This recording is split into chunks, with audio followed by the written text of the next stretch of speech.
And a lot of people have been getting phone calls from the transition team in the Pentagon, a lot of civil servants I'm referring to, telling them that their jobs are on the line, and those that I've spoken to inside the Pentagon are saying they are expecting a purge and that a lot of them will lose their jobs, and there's a lot of fearfulness, if you like, in the Pentagon about what's going to happen in the first few weeks or months of the Trump administration.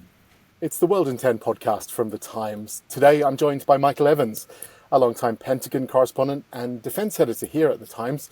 Michael, welcome. Thank you. Good morning. So you've been reporting on the departure of one top Pentagon official. She's called Laura Cooper.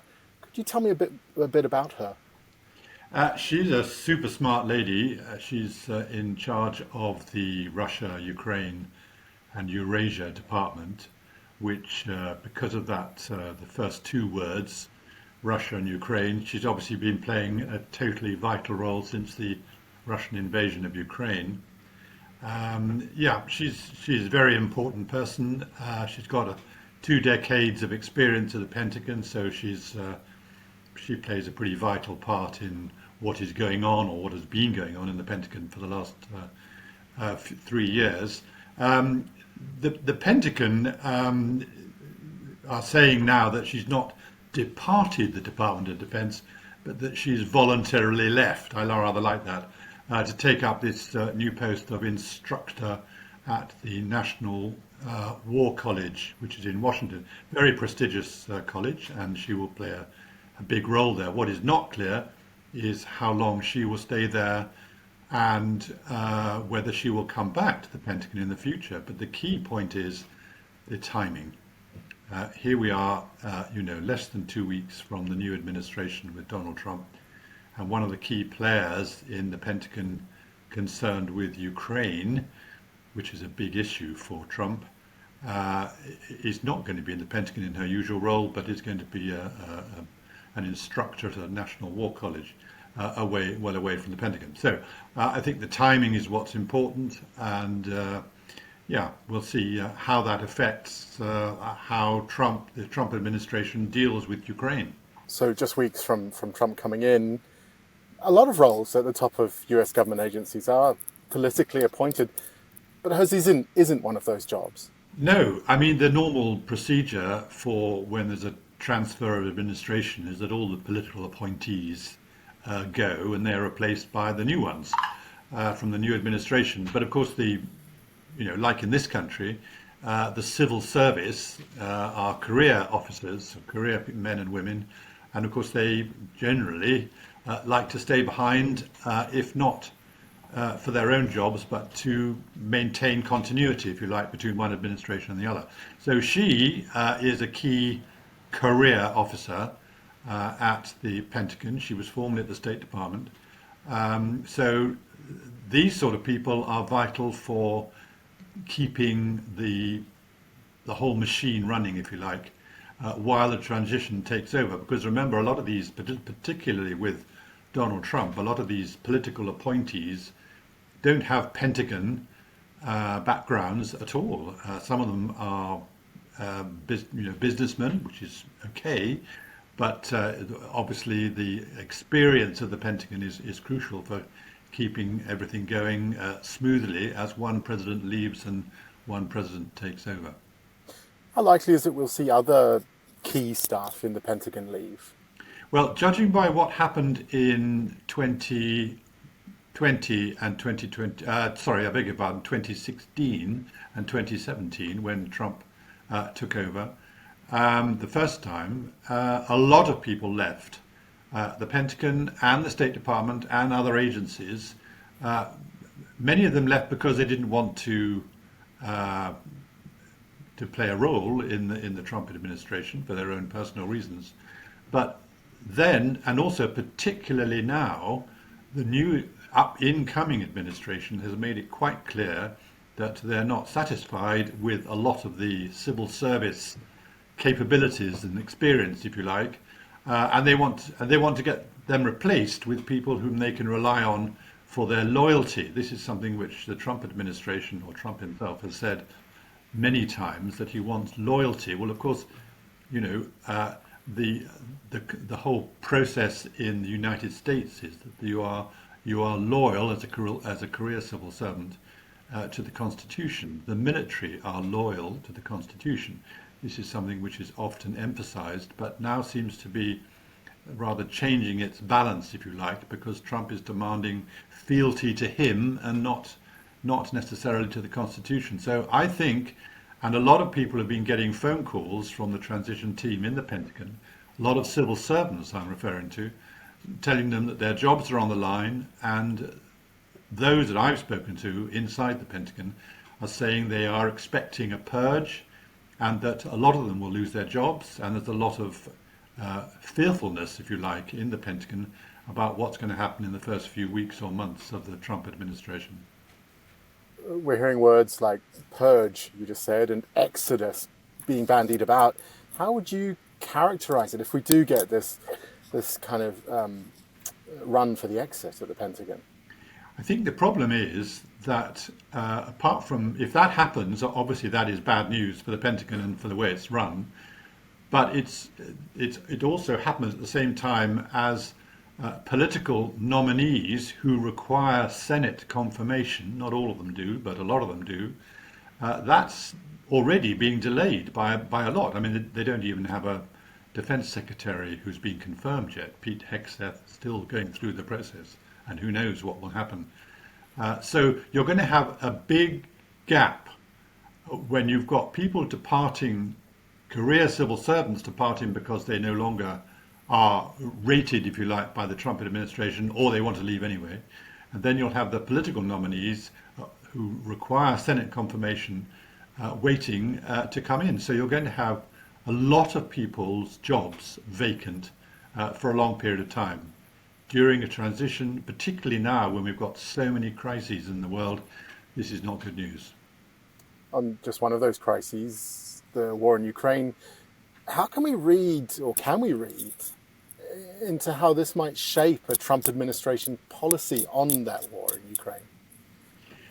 I mean, it is quite difficult. We've had enough indications from Trump himself what he wants to do. He hasn't spelt it out in so many words, but I mean, he basically wants to end the war as soon as he can. He wants to stop the fighting and stop the deaths and destruction, which is obviously a positive stand to take.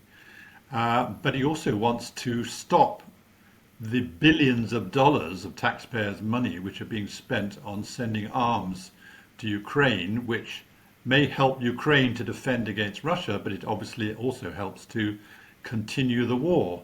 So I think he wants to do those two things, and then somehow in between he wants a deal which will give at least something to the Kiev government, but it inevitably means a handover of land to Moscow, which of course Ukraine has been fighting against for the last nearly 3 years, and it will be seen as a betrayal, if you like. So I think it's a very, very tricky formula to find, but Trump seems to be determined to do it, and he's got this special envoy to Ukraine, Lieutenant General Keith Kellogg, who I think, well, he was due to go to Kiev actually, I think this week or next week, but I think it's been postponed until after Trump takes over.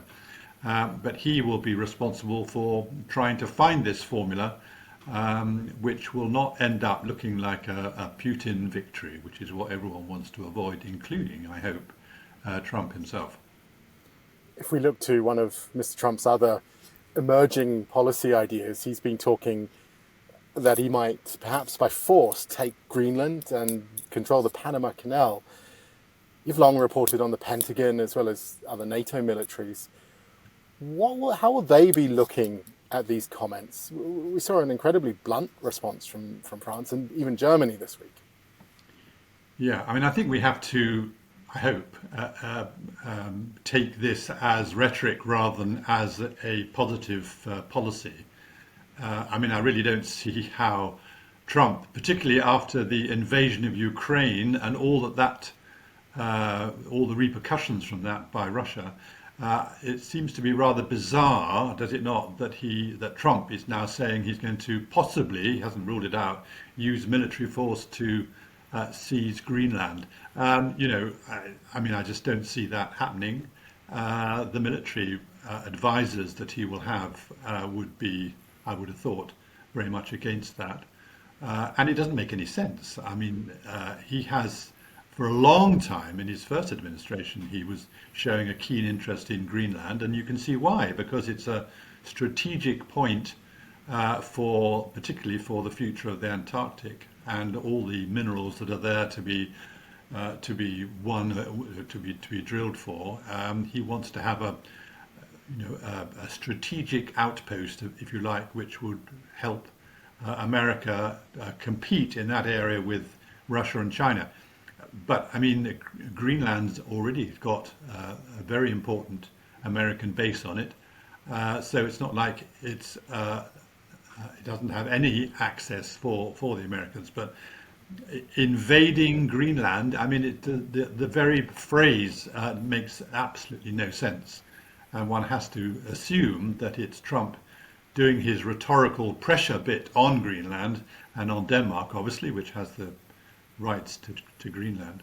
And the same with the Panama Canal. I mean, again, treaties have been signed over the years, over the decades, over the centuries, which has given the rights to various things to other countries that were originally American, shall we say.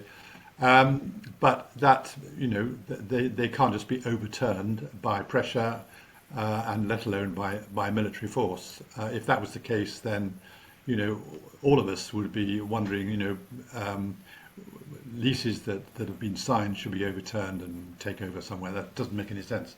So I think it's rhetoric, but at a time when Elon Musk, Trump's sort of key advisor, an efficiency advisor, who will have a role in his cabinet, is talking about saving at least $1 trillion. The Pentagon is going to be among those who will have to make savings, and at the same time start talking about using military force potentially to seize a piece of territory. Again, doesn't make a lot of sense. Before you go, you have reported on a great number of presidential transitions over the years. How different is this one? How different does the Trump administration look to the incoming administrations that you've reported on in the past? I think, amazingly, certainly after the experience of the first Trump administration, when the transition period was highly volatile, to say the least, very little sort of cooperation.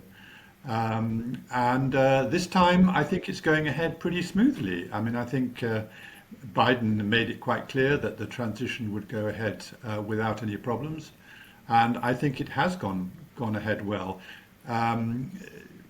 Some pretty controversial figures have been involved, in joining Trump's administration, and I think everyone thought there would be some fireworks, but actually, even with the most controversial, it seems to have gone ahead pretty smoothly, and certainly the Pentagon and the State Department and FBI and all the others, all the transition program seems to be going ahead reasonably well, and should be, well completed by on the inauguration day on January the 20th.